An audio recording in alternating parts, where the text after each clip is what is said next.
Welcome to episode 16 of Birds vs. Boys. We are dropping on a football-less Thursday today. No football. We had Tuesday night football this week. No Thursday night football tonight. We are going to go around the NFL, give you our power rankings, a little bit of our locks for this weekend, and then we will get into Cowboys and Eagles. And you will get to listen to our interview with Lindsey OK, NFL blogger, NFL analyst, Lindsey with 2Ys OK on Twitter. As always, I am KMess, and I am joined with my bird, Aidan Powers. He's somewhere. I'm around. I'm here. I got everybody on upset alert. Ravens, upset alert, upset alert, upset alert. I'm back on my upset alert thing. And I thought it was a great interview because we switched it up and it was an extensive around the NFL conversation. And it's the first interview we've had like that. So I was pretty excited for that interview and how it went. Yeah. I mean, we'll get to talk Cowboys and Eagles a little bit more, the two of us, because it wasn't really covered too much within the interview with Lindsey. But we want to go around the NFL just a little bit and talk about the big news that happened yesterday, which was Leveon Bell, after getting paid $28 million, basically playing a half a game for the Jets, is no longer a part of the Jets. Well, the Jets are a dumpster fire, and somehow Adam Gase survived longer than Leveon Bell. That is just mind-blowing. I mean, he never wanted him from day one. Didn't he say that? You knew it wasn't going to end well when the coach comes out in the press conference and is like, well, I didn't actually want to sign this guy. It's like, what the fuck? Yeah. So, yeah, it's mind-blowing. I mean, I heard he got paid $20,000 a yard as a Jet. That is more of an indication of how bad their offensive line was, to be honest with you. I don't think that's a Leveon Bell thing. I think for Le'Veon, I think, you know what? That's the best case scenario. Look at Robbie Anderson. Look at Ryan Tannehill. Look at Devontae Parker. You're free. Le'Veon Bell, you and Dobby, you're a free elf. That's like in Wolf of Wall Street. He's like, what would you do with the kid? He's like, I'll just let him out. You're free. Go. Yeah, when he sleeps with his cousin. Yeah. No, go. Be free. Be free. You're free. Go. Oh, wow. That is so funny. Do you have a team you think I mean, we talk a little bit with Lindsey about it, but is there a team that you would like to see him go to? Oh, hell yeah, I do. The Eagles, baby. There we go. There's this shiny new toy. Here's the thing, though. This is why I want him. It's because he's not a shiny new toy. If Le'Veon Bell were a toy at this point, he'd be Wheezy, the penguin from Toy Story with the damaged larynx. That's pretty much what Le'Veon Bell is at this point. Yeah, that's exactly what he sounded like. And he was dusty sitting on the shelf till Andy or what's his name? Woody saved him. That's Le'Veon. So is Carson Woody?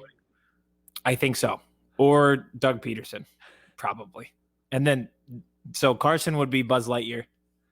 And I think that somehow makes Lane Johnson Bo Peep, but I don't know how. And Howie's the Claw. Howie is the Claw. Yeah, Howie is the one in Toy Story 1, the baby, the ugly baby. There he is, Wheezy. He's all dusty. And then, I could do the Toy Story thing all day. But here's why I want him in a serious manner. He is not a shiny new toy. He's a 30-year-old running back. He needs to accept the fact that he is an RB2. He bet on himself one time. It did not work out. Nope. Or maybe it did because he did get his money. True. But even then, he didn't even get the money he thought he was going to get. So I digress. I think he needs to accept the fact that he's an RB2. The Eagles have been looking for an RB2 since the summer. They admitted they tried to sign Carlos Hyde before he signed with the Seahawks. They are now 5 weeks into the season and have gotten no production, zilch, from Boston Scott and Corey Clement. At the very least, Le'Veon Bell may not be able to run like he used to when he was a workhorse for the Steelers, but he has always been a solid multi-threat. And when I say that, I'm not talking about just running or just catching passes, even though he's still pretty good at both. He is also a great blocker. I am so tired of seeing Corey Clement whiff in pass protection. Boston Scott is too small to do it. Boston Scott, I love him. He still should have a role, but it needed to be a Sproulsian role RB3, change of pace, catch some screen passes, return punts, or kick returns. Le'Veon Bell is way better suited to give Miles Sanders a breather and be that RB2 who comes in and you don't lose any of the energy and he can still ground and pound you. They should give it a try. No, they shouldn't. Why not? Because I don't want, because you're correct, because I feel like is going to be the perfect fit for him, but I don't want it there. So I'm going to go somewhere else. There you go. What your team? What's your team? So we talk about it again with Lindsey, and I talk a little bit about the Bills. I could see him staying in that division, helping out the Bills. But you mentioned him as, an RB2 type guy, and I could see him going and fitting in with the Chicago Bears. With Montgomery, they lost Tariq Cohen. They've been using Cordero Patterson as a running back. I can just see him. I mean, he played in cold weather in Pittsburgh. He played in cold weather at Michigan State. I could see him being, a Chicago Bear and helping this team. I mean, they're 4-1 right now. So he'd be going to the worst team in the NFL, to a team that is winning right now. We don't know how long they are going to continue winning, because I still believe that they are frauds. But I believe it would be a good fit for Le'Veon. It would be a great fit. It'd be a really competitive race to 2 yards per carry between him and David Montgomery. It'd be really fun to watch who could get the Bears to 2nd and 8 the most efficient way possible. But I do have David Montgomery on my one fantasy team, so for that reason, I wouldn't want him to go there. That reason, I am out. But no, so Eagles, they wouldn't have to sacrifice a draft pick. The Jets are on the hook for the money. And you could bring him in for depth purposes, which you have at precisely 0 positions. So the risk has been eliminated. Might as well do it. No, I think you're completely right here. And I hate it. Thank you. All right. Let's get into before we do our interview. Do you want to do your power rankings and ours and get into our locks? Yeah. Because you foreshadowed some of my rankings and locks when you brought up some of the teams that Le'Veon could go to. So I think it's perfect. So the way we've been doing our power rankings this year we've been going from 1 to 5 because of the Chiefs, but now the Chiefs lost. So do you want to continue going 1 to 5, or do you want to go down from 5 to 1? I think we should still go 1 to 5 because I think we might agree on 1 still. Okay. Let's see. Okay. So I'll throw out my 1 here. Okay. It is no longer the Chiefs for me. Okay. Because I'm a prisoner of the moment. Me too. I'm going with the Green Bay Packers at 1. All right. We still have the same number 1. Easy enough. They keep doing, they were on a bye week this week, but they keep doing what everybody asked them to do. And I trust Aaron Rodgers right now. I think he's an animal. He's on Pat McAfee every week. Yes. It doesn't even feel like that offense has been tested, and they haven't even been playing with their best receiver and a top 5 receiver in the league, arguably, in Devontae Adams. So they are a clear number 1 here. And so let's do number 2, because we might as well get it out of the way. They might have switched positions, but I think we might be going the same place. 1, 2, 3, Chiefs. Chiefs. All right. I can't move them down that far. They lost to the Raiders, but that was only because I wore a Raiders shirt on Branded Radio last week. So it was the good juju. That's really probably the only reason the Chiefs lost. There you go. You're welcome, Las Vegas, for the help from Kevin. I don't think the Chiefs are bad, but you could see that coming. Yep. We said, they're the number 1 team, but they haven't looked good. We're like, that's kind of scary. They haven't looked good, and they're still the best team in the league. But, they ran into a team that gave them a test, so that's number 2. Yep. Move on to number 3. I am going Russell Wilson here at 3. I also have Russell Wilson.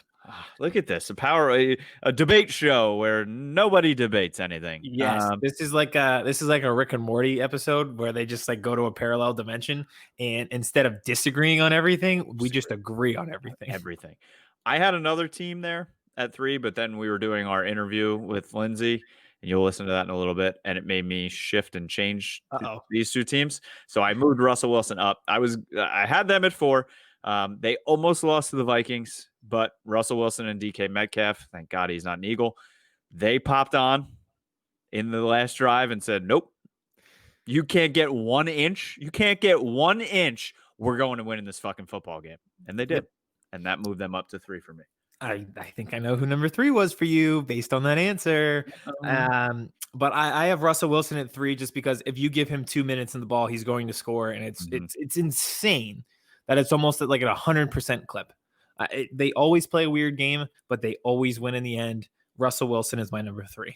And he just got his 99% rating on Madden. I saw he's in the club. He's in the club. Number 4, I am going with the Baltimore Ravens. Oh, okay. Had them at 3. But then I moved them to 4 after talking with Lindsey a little bit. She scared me a little bit about the Ravens, but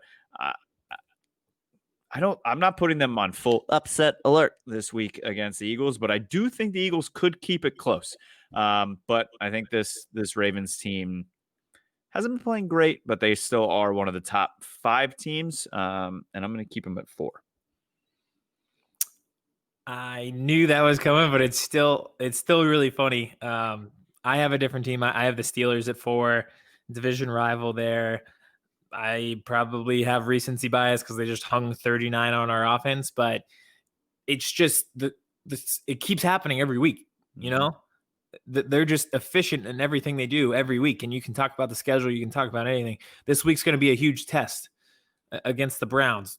Hilarious that I'm saying that because it's been a long time since we said a huge test versus Cleveland, but here we are. So for now, I can't take the Steelers out of the top 5. They just keep doing what they're doing, much like the Packers. And that is my number 5 team, the gold standard. So for every reason you just said, they have to be in the top 5. I could flip them back and forth with the Ravens, and we'll see what happens after this weekend. I feel like the Ravens have a little bit less of a test than the Steelers. So we'll see what happens after this weekend.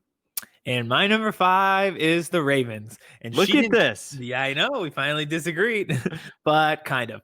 So they are my number 5, but it's really because it's a tip of my cap to number 6.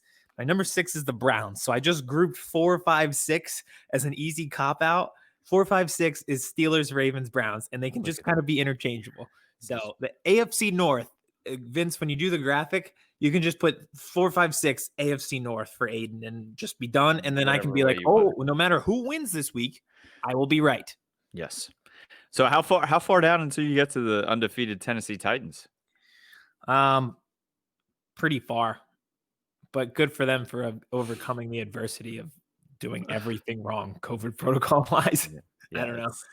I don't find them impressive. I'll come back to eat those words somehow, but that they're not going to get much of my showtime today.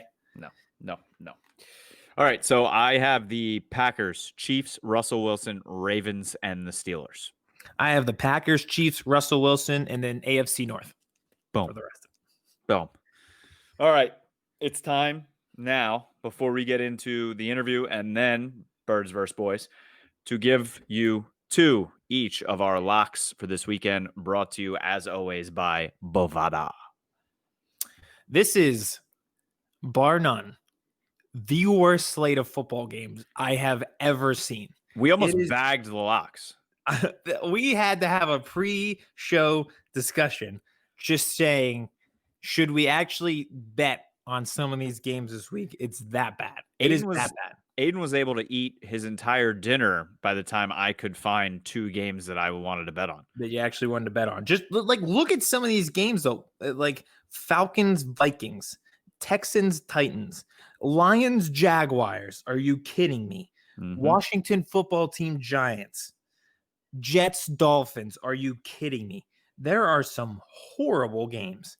This is such a bad slate. And it's not just a bad slate. It's like divisional games. So it's like the SEC is so good, but we're getting Tennessee, Kentucky, or Vanderbilt is playing against, I don't know, like Tennessee. It's just horrible. South Carolina. Yes. Thank you. So we'll get into them. I don't know if you want to bet this week or even watch Red Zone, but geez, we'll try. All right. Let's get into it. I'll let you go first because you had a pick that I was going to pick and then I couldn't pick it. So you picked it. All right. That pick would be the Panthers -1.5 at home versus the Bears. This, to me, it's not even necessarily a bet. It's just like a tip of the cap to the Panthers and how well they're playing. And my old friend Matt Rule, who cares about the players, but he's been with 3 teams in 5 years. So they're hilarious because every time you see them on red zone, they have the ball. Yes. It's hilarious. You're like, oh my God, they still have the ball. Are you kidding me? Especially if you're playing against someone who has a fantasy player on the opposing team, like the Cardinals or the Falcons. Yep. So, but the reason being is because they don't turn the ball over. They don't beat themselves. Teddy Bridgewater is so much more than a game manager. And Robbie Anderson is having a breakout year away from Adam Gase. And they're doing this all without Christian McCaffrey. They look so much improved from last year. And I don't know. Like I said, -1.5 at home. To me, more this is just like a tip of the cap to what they've been able to do. And they're already overachieving. No, like I said, I wanted that game, and I was going to make the same pick, so I enjoy it. So my first game, Packers are going to Tampa Bay. Packers are 1-point favorites in Tampa, and give me Aaron at -1 all day long. We have them both as our number 1 team. Aaron Rodgers is on a double middle finger fuck you tour this season. He just doesn't care. He's going out slinging the rock on Sunday, Monday, Thursday, or Tuesday, and then he goes on Pat McAfee and just talks a whole lot of shit. Tom Brady doesn't even know what down it is. The Bucs are frauds, and the Packers are the best team in the NFC, maybe the best team in the league. So I am taking Aaron Rodgers on his fuck you tour -1 in Tampa. I was very surprised by that spread. I thought the Packers would be much higher. I don't know what Vegas knows that we don't know, but I think you're onto something there. I guess we'll find out. Maybe maybe Tom got a B12 shot and they know that and we don't. Yeah, there you go. I'll let you do your second one because my second one is interesting and I think you'll find it interesting as well. So you go ahead with number 2. Hopefully it's not the same one. Uh-oh. Then it'd be very interesting. We always agree here on Birds vs. Boys. All right. Lions traveling to Jacksonville. Lions are -3. I wouldn't bet on that game because then I'd have to watch that game. Yeah, exactly. But I'm doing it anyway. Again, these games this week suck. And I was looking down the board and I didn't really enjoy any of them. And I said, Matt Stafford versus Gardner Minshew. Who do I trust more? Matt Stafford. Both teams only have 1 win. Jacksonville sucks. They just can't wait to move to London. And I think Matt Stafford is going to will his team to win by more than 3 in Jacksonville, soon to be London. I have 0 comment on this game and refuse to even acknowledge that it's going to happen on Sunday. Not really happening. So, my second one. I have this is why it's interesting. The Cowboys Cardinals over on Monday Night Football of what's that at 48? 54.5, which is high, but I think I look at the Cowboys games and they've had one outcome this year where it wasn't over, where both teams didn't score over 30 points. And that was week 1. And even that was a yardage fest. And I'm looking at the Cardinals who just scored 30 last week against the Jets. And I've said before, I don't think that the Cowboys offense is going to slow down with Andy Dalton. And I think like 33% of our show is Kevin saying how bad the Cowboys secondary is. And then now they're playing DeAndre Hopkins, who's probably the best route runner in the league. Like, I'm just going to take my chances that everything that it indicates a shootout. So might as well just bet on a shootout. And it's on Monday night. And it's on Monday night. Dallas loves playing in prime time. And when they play in prime time, except for week 1 this year, they usually do put up points. There you go. So, and their defense usually gives up big points. Gives up points. Like the Odell Beckham over Brandon Carr. That game scares me as a Cowboys fan, and I will touch on that later when we go through Birds versus Boys after this interview. So we have Lindsey OK on. She was great because, like I said before, we had an extended around the NFL time with her and touched on some topics that we really don't get to when we're constantly arguing about 2 teams with a losing record in the NFC East. So we talked about a bunch of stuff, her brand, everything like that. And she also best part of the interview, she actually gave me a little bit of hope for the Eagles this weekend. So enjoy the interview with Lindsey OK. Can't wait. All right, Aidan. We are very lucky here at Birds vs. Boys to be joined by our next guest. She's one of the best in the business when it comes to NFL. NFL blogger, NFL analyst, I believe a retired ballerina, wine enthusiast. I was going to bring wine tonight, but I didn't even bring it. And she is the expert on elite quarterbacks. Must follow on Twitter at Lindsey with 2 Y's. Okay. The one and only Lindsey. Okay. How are you? I am good. Like I said, I'm a little bit raspy. I've been talking a lot today. So if I sound like Lindsay Lohan, like post Mean Girls, like I'm sorry. That's okay. We get fired up and yell and scream about the Cowboys and the Eagles till we run out of breath. So usually we're raspy by the end anyway. That means there's a lot happening in the NFL. So that's good that you're talking a lot. Exactly. Right. There is a lot of things happening in the NFL, especially kind of geared towards you. So Joe Flacco starting for the Jets. We'll get into that. And it's kind of like a unique week because we're recording after Tuesday Night Football. Mm-hmm. And I know you were very excited that the Titans overcame adversity, quote unquote, last night to win. Oh my God. Like I can't, I tried to explain this to somebody like earlier today and I'm just like, how, like, what kind of message are you sending right now? Like on top of everything that happened with the team, like you're letting fans come in the stadium and like, I don't know if you guys know this, but Nashville is one of the hot spots in the country right now. Mm-hmm. And that on top of everything that just happened with the Titans. And then the report that came out, like it was yesterday or a couple days ago where the GM said, oh, well, we kind of sort of wear masks, like not 100% of the time. Like, come on, no shit, guys. Like it's such the wrong message to send right now. And I am totally blanking on who said it, but the video that the Titans put out that is somehow still up about him saying like they hate us or whatever. Right. Like, yeah, Taylor Lewan, right? Yeah, I think it was Taylor Lewan, kind of right up his alley. And it's one thing where like, I mean, we don't know where it started. We don't know if somebody went out to a bar or a party and brought COVID into the Titans facility. It could have just been like a totally fluke thing. You know, somebody's kid could have had it at school and brought it home, you know, something like that you can't really help. So I don't know.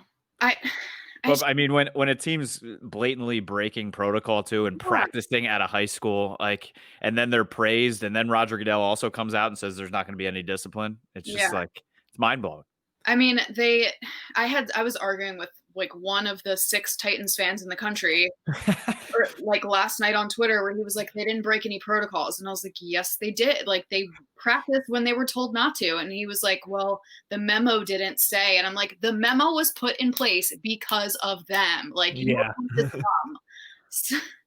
So it's like at this point in time, like it's just such a bad message with everything that's happening in the country. It's just like it doesn't sit well with me at all. And I'm not a Titans hater. Like they beat the Ravens last year in the playoffs. I still don't hate them, but like now I do. Tighten down, not tighten up. Or tighten down. You're right. It's just like an optics thing. Like you have this game postponed, and then you let fans into the stadium, and the reason it was postponed is because of an outbreak. It's optics. It's bad optics. Speaking of bad optics, let's talk about the Jets, where Joe Flacco is right now. So let's talk about like departure times, like a flight. So like Leveon Bell just departed. Oh, look at that. There it is. Make Flacco lead again. Nice.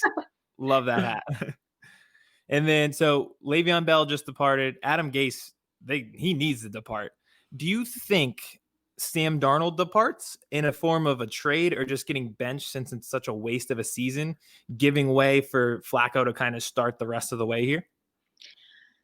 I don't think so. I think if maybe he was 2 or 3 years more into his career, that could be the case. But because he's so young, I mean, the only excuse you have to give is that he needs more reps. It's clear he does. I don't think that's his problem. I like Sam. I think he's good. I think he is just one of the guys, which most quarterbacks in the NFL are. where you have to have a good coach, you have to have a good offensive line, and you have to have somebody to throw to. If you don't have those three things and you're not Tom Brady and you're not Peyton Manning, then it usually doesn't work out that well for you. So I think I'd like to see him in a situation kind of like Deshaun Watson, where he gets a coach who kind of, or Baker Mayfield's a better example. Since, well, I guess they're all kind of around the same age, but you know what I'm saying? Like the younger guys who finally get like a breath of fresh air and get a new coach in there who actually maybe he might know what he's doing kind of, and then kind of just shows you something different. Ryan Tannehill is also an example, and that was Adam Gase. So I don't know. I'd just like to see somebody who has some semblance of what he needs to be good. I want somebody to use him correctly and to utilize his strengths. And then I think that's where we'll see actual Sam Darnold, the Sam Darnold they drafted. But until then, like, you're digging yourself into the hole. True. Well, at least their ex-running back got out now. He's free. He put the prayer emoji tweet out last night. So give me a couple teams that you think actually may sign him, or maybe a team or two you would like to see sign the veteran running back. So one of the teams that I know he's not going to go to, I feel like whenever an ex-player gets released from a different team, that team's fans always seem to think that that player is coming back. So I don't think he's going to the Steelers. I think that ship has sailed, and I mean, Steelers fans are stupid anyway, so of course they would. But and you don't need him at all. Exactly. Like, why would you want to do that to James Conner? Exactly. So I just think and you didn't even have, like, it's not even like he was that great of a player for you. I mean, he was okay, but he wasn't anything super special. He's no Zeke. Yeah.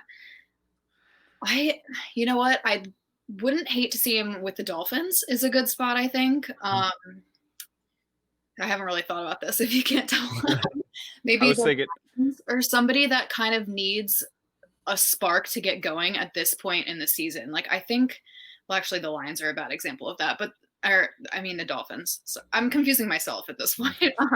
But the Lions aren't a bad team. I like Matthew Stafford a lot. He showed a lot last season, and I feel like he kind of needs something else, So I think that could be a spot. I really thought he was good with the Jets, but I guess they didn't seem to think so. But I could even see him staying in the division and popping up. Not New England, but with Buffalo. I mean, they do struggle to run the ball a little bit, and that could definitely help out. Or a sleeper too might be the Bears. I mean, they lost Tariq Cohen.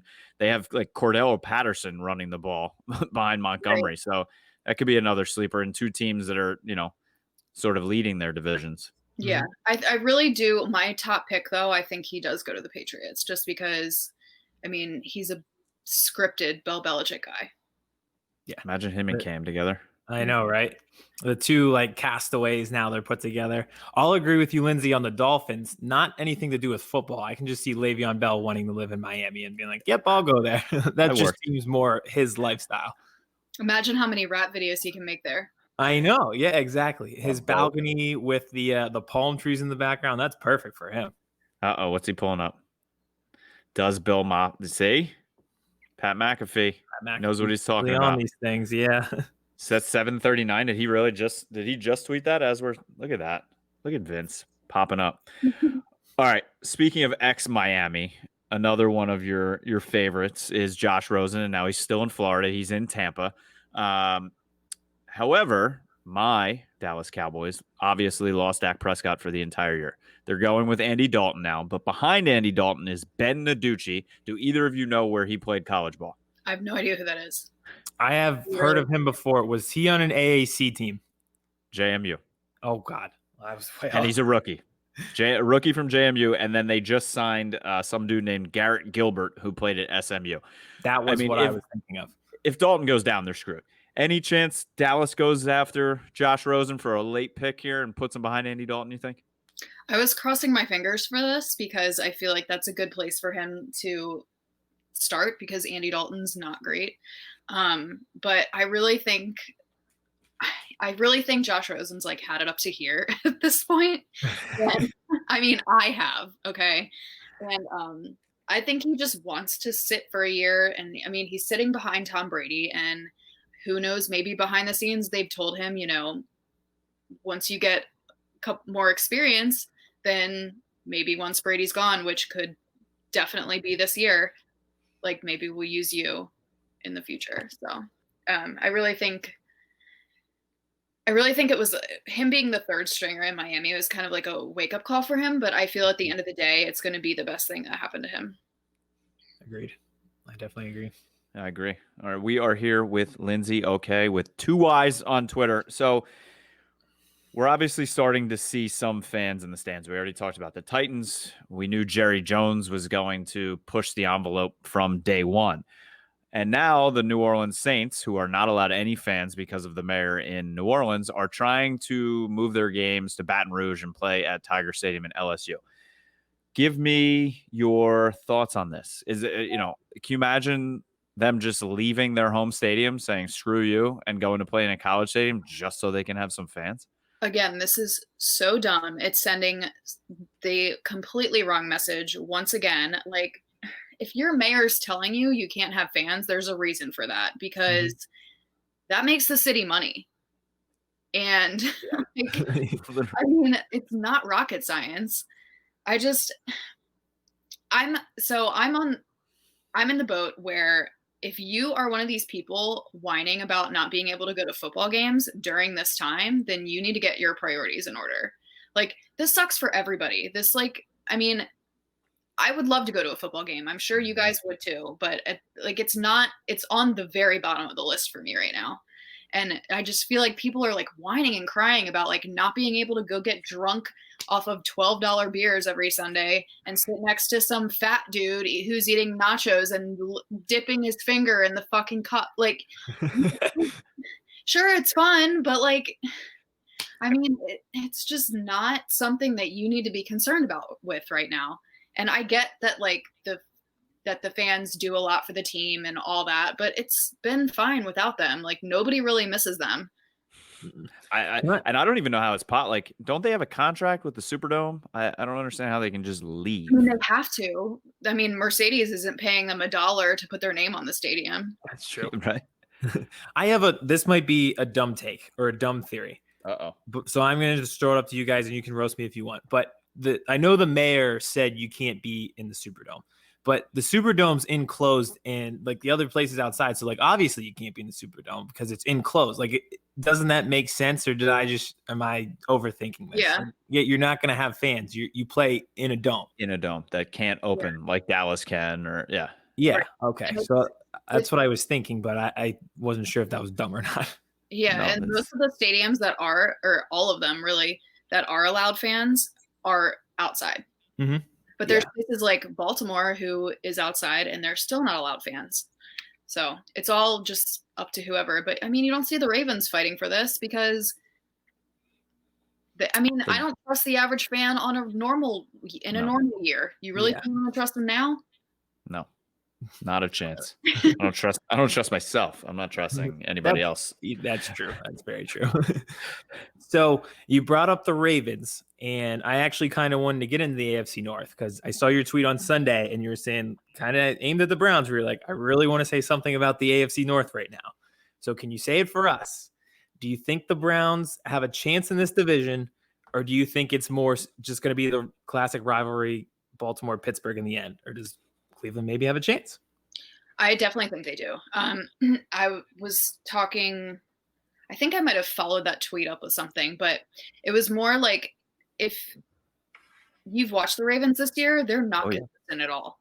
Like, they are not. And they're winning games, but they're playing horrible teams who make so many more mistakes, and there's been luck involved and everything. And I'm like, I'm not trying to trash the Ravens because they're still a great team. I still think they're a 10-win team at least. But I mean, going against, like, the Browns play the Steelers this week, I would trust the Browns over the Ravens at this point to beat them, because their offense is on a roll, and I don't know what Kansas City did to Baltimore, but ever since then, Lamar's been so off. Mm-hmm. And I mean, the offensive line's terrible. receivers are dropping balls. Like the defense showed up last week, but when's the last time they've done that 2 games in a row? Not this year. Or played both units playing well together at the same time. Exactly. And that's their problem. And I mean, they got figured out by Kansas City, but I mean, you beat the Browns, the Bengals, and every time I want to say and I can't. Don't worry. Yeah. Every time anybody says that on here, our producer just bleeps it out. Anyway. Yep. You'll be okay. Yeah, it's like you didn't really beat anybody. And then Ravens fans are going to sit here and be like, well, the Browns didn't beat anybody either. 2 of their teams that they beat, the Ravens also beat. So you can't say that. True. I mean, the Colts were the top defense in the league going up to last week, and the Browns went in there and beat them. True. So for me, this is great to hear as an Eagles fan that maybe the Ravens aren't as good as advertised.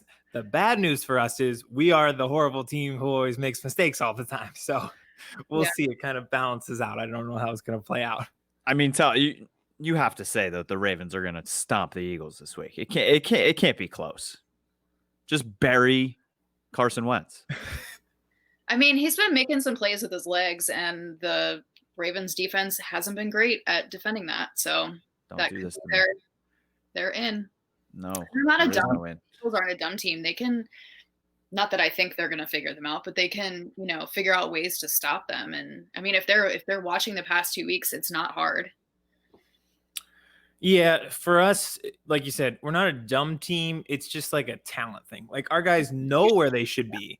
It's just that they're not there because like they're not fast enough or not athletic enough. Like our linebackers like know what Lamar Jackson's about to do, but if they want to stop him, tackle him is a whole different story. So we'll see. But you do give me a sliver of hope this week that we may be able to pull this out. I think it'll be closer than a lot of people think it would be. What's it, a 7.5 spread, I believe? 47 is the under-over? Yeah. I believe so. Yeah. But I agree. I think it'll be a good game. I don't know if we win. I don't know who wins, but I agree. I think it'll be closer than people expected, and I think it'll actually be a good, entertaining game. So there's that. All right. So we've got one final question before we get you out of here, because this is how we usually end our shows, is just kind of debating with one another. So I'm going to pose a debate question to you. It's geared towards Eagles, Cowboys, so we'll keep it that way. The issue that we've had is our teams have been so bad that our debates have gone completely off the rails. And we usually agree with each other. And we usually agree with each other, which is a whole nother story. So here we have another one for you, totally off the rails. First week, Andy Dalton starting. Eagles obviously have Carson Wentz. In a battle of 2 gingers, who would win in a fight, Andy Dalton or Carson Wentz? And he can say that because he's a ginger. I am so it's not offensive. That's a hard one, but I'm going to go Andy Dalton on this one. Oh.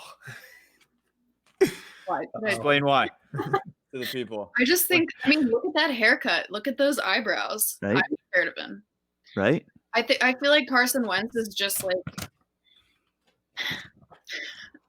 too much of it. Loves everybody too much. Yeah, he's too nice for whatever reason. I mean, he's got like his wholesome wife and his little baby, and the kid needs to go to jail or something. I agree. Everything. I could see. I mean, Andy's got. I mean, can you even consider Carson Wentz a ginger? Really, he's got like a shaved head. Look at this head of hair. Right, this is a ginger. Yeah, it's beautiful hair. I think he's going to be phenomenal with the Cowboys. He is the best quarterback in the division, bar none, right now. Right now. And second is Ben DiNucci. I just feel like Carson Wentz would just drop down and start praying or some shit. Like he would grab his hand and be like, "Brother, we don't need to do this. Let's talk. Let's talk this together." Absolutely a turn the other cheek type of guy, for sure. Oh. Well, all right, he's a hunter. Big that deal. Is true. Yeah. He is a hunter, so he goes out there and murders every duck possible. So I don't know. Maybe he has a wild side. Yeah. Well, Andy's not going to be doing quack quack to him, so relax. All right, Lindsey, tell the people where they can find you. Plug yourself. Let everybody know where they can hear you, where they can see you. You can find me on Twitter at Lindsey OK. And the same thing on everything else, I guess. You can stalk me. It's easy. It's all the same. Yeah. Appreciate it. Anything you need for the NFL or Flacco to help make Flacco elite, any Josh Rosen news you ever need, go to Lindsey. Thank you for joining us, Lindsey. We appreciate it. Thank you. Okay, now that was a heck of an interview with Lindsey OK. Huh? Nice. We're killing these, huh? Huh? Look at these transitions. Look We at are us. phenomenal at this.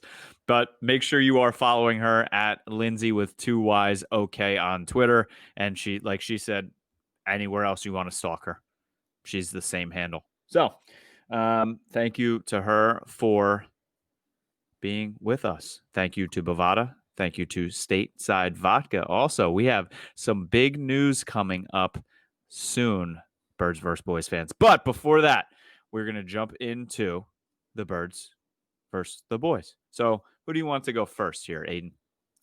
I'll go first if that's okay, because I'll be very quick. And one more point on the interview. The funniest part of the interview to me was her being like, the Ravens haven't been great this year. The only reason that they've looked good, and like at this point, I'm like, all right, I have a lot of hope. I have like we could pull off this upset. And she goes, they just keep playing these teams who are stupid and keep making these horrible mistakes. I'm like, God damn it, wait, that's us. And all I could hear in my head was, stop making the kid who can't read in class. I know, yeah. Oh, I have another tangent on that today. Can't wait. But so I'll be serious for 2 seconds about the Eagles. The defensive line absolutely has to win this week. I could sound like a broken record and say that every week, but the Ravens game plan is very simple. Not simple in that it's easy to stop. Simple in that you know what they're going to do, and usually you can't stop it anyway. Mm-hmm. They want to run the ball early. They want to get a lead. They have 3 efficient running backs, 4 if you count Lamar Jackson. They have speed on the outside. They're able to keep you off balance. The defensive line has to win and put them in 3rd and long situations. I would love for Doug Peterson to take the ball first. I would love to be up 7-0 before Lamar Jackson even touches the football.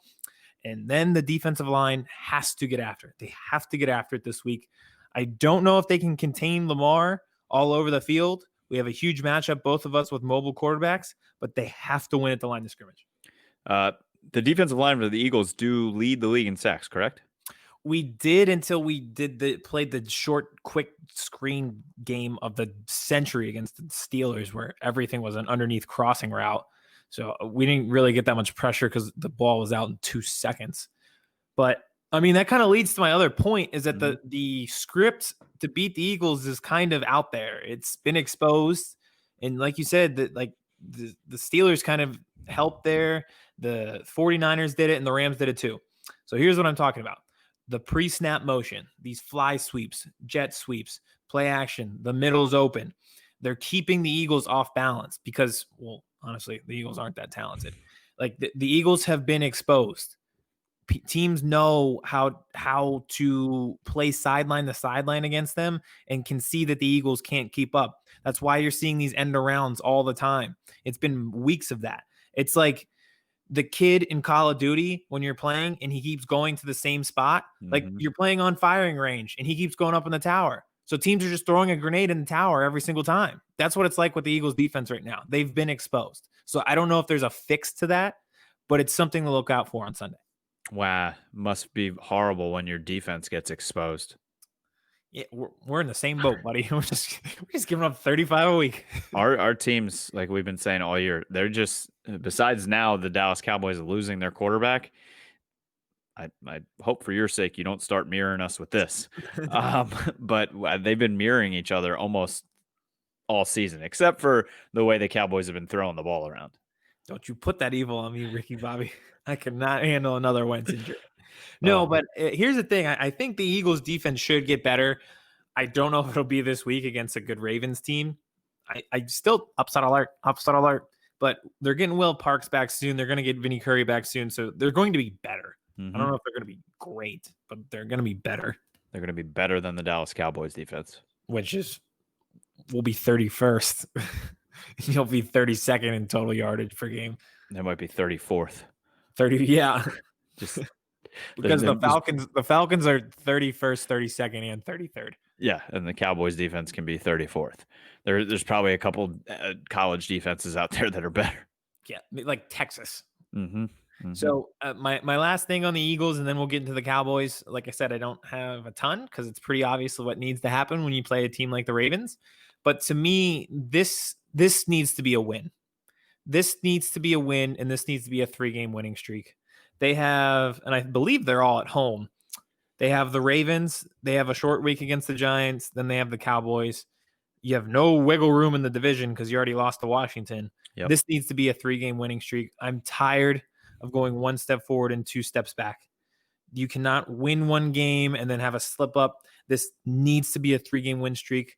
I'm pretty hopeful because the offense looked competent, but it needs to be, and I'm positive and I'm hopeful that it starts this week. So for you, I don't know if I see the Eagles actually pulling this game off.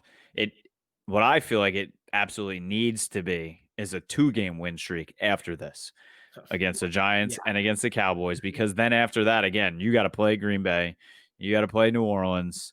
The schedule for the Eagles is much more difficult, I feel like, than the Cowboys going down the stretch.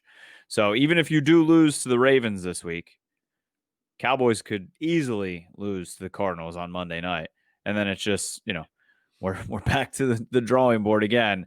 And then it resets, and Giants and Cowboys become absolute must-wins for you. Yeah, but I don't want to be in that point. Like you need Give it to me now. You need to sneak one of these out against one of these good teams. Like you just need to do it. Yep. Much like the Packers game on Thursday night last year. Mm-hmm. They needed that win against a good team, and they played their best game. And I have a weird feeling about this Ravens game, but we'll see. We'll see. And I have a weird feeling about your game too. So let's get into yours. So, and that is good for you, because usually I don't know. I had a feeling last week that the Eagles might win that game, and they're in it. This game, we're in it. I feel like they're not going to be in it at all, which means they'll win. Okay, I'll take that. All right, the Dallas Cowboys play Monday night. So we need to figure out when we're recording Birds vs. Boys, because we always record on Monday night for the Tuesday show. So do we record during it? Maybe it's just a 3-hour show and we just live stream the Cowboys game, or we record at midnight.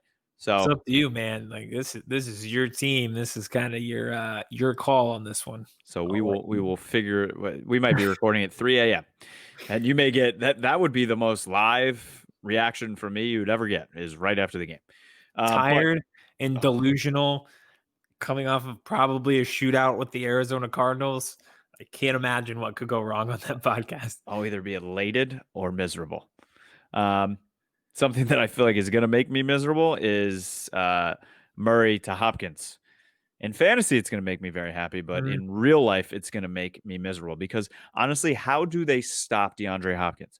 Like, do they put Darryl Worley on him one-on-one again like they did with Odell Beckham? Because that didn't work out well.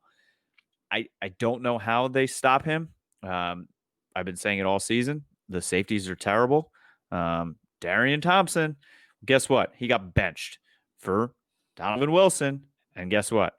Last week they had some dude named number 40 from Oklahoma. I don't even remember his name, out there playing safety, because that's how bad they are. And now you're bringing the best route runner in the game to Dallas. Yeah, that scares me. Yeah, and if you want my honest answer to how to stop or contain DeAndre Hopkins, it's literally triple team him. Yeah, probably. My 2 answers would be triple team or I don't know. I think this is going to be a prove you're good game, because both of these teams played prove you're not bad games last week. They played the New York teams. Cardinals had the Jets. You guys had the Giants. This week is a prove you're good game. So we'll see. We know DeAndre Hopkins is good. We'll see about this Cardinals team.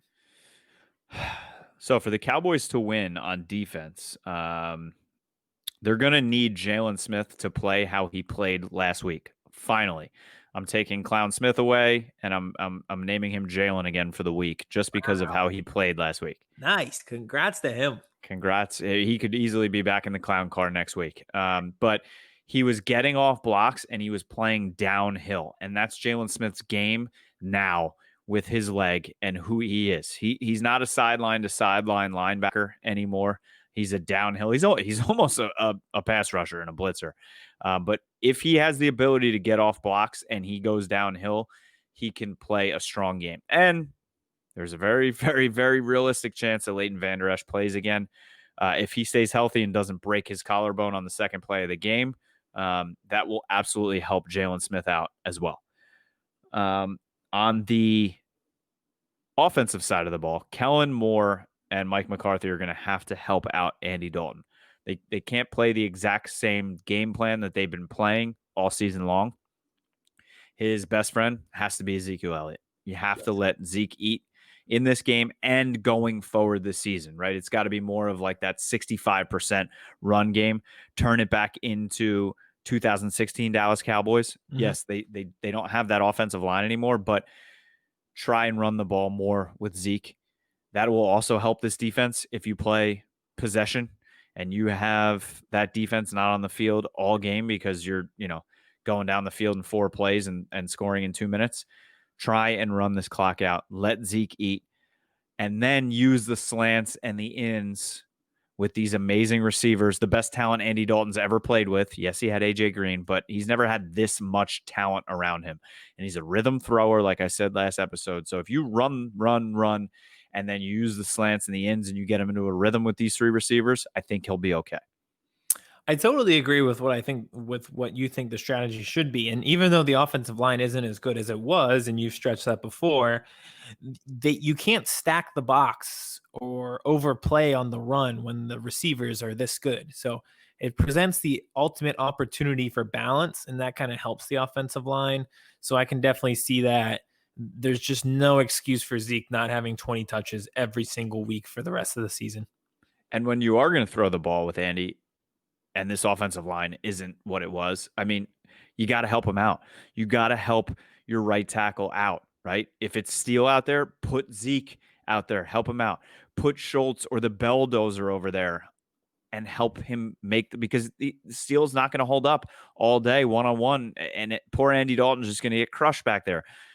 But the Cardinals did lose Chandler Jones for the season. Now he's having bicep surgery. I think he only had about half a sack so far this season, but never wish injury on anybody. But him not being in there also will help this Dallas offense. But it is probably going to be a shootout. What was it, 54.5? I would bet the over as well. Yeah. Which means it's going to be a 20-17 game. Of course, yeah. It'll be 10-3 at halftime. We're like, are you kidding me? This is the most obvious over of all time. How did this not hit? Mm-hmm. I can see that happening. I don't even want to wish it into existence because I'm so excited as a Kyler Murray, DeAndre Hopkins fantasy owner. I'm just licking my chops for an over here. So we'll see. Speaking of Kyler, the only other thing I'll mention for this game, I think both of us will have issues with our quarterbacks. Not our quarterbacks, the quarterbacks we're playing, extending the play. You talked about Jalen Smith not really being able to go sideline to sideline. Okay, Kyler Murray's still going sideline to sideline. Like it's the same. The Eagles are going to have the same issue. Like, okay, we don't have great linebackers. That's not going to matter to Lamar. He's going to take off. We could play QB spy. He's still going to beat Nate Gary or whoever's out there. If they play Sean Bradley, I don't know. So yeah, I mean Kyler. Who on this defensive line too is going to contain him in the pocket? I mean, ever seen Clown Griffin? Not going to happen. They lost Clown Hill for the year. He was the worst defensive tackle in the league, but the best defensive tackle on their team. They've got nobody that's going to be able to contain him except maybe Aldon Smith.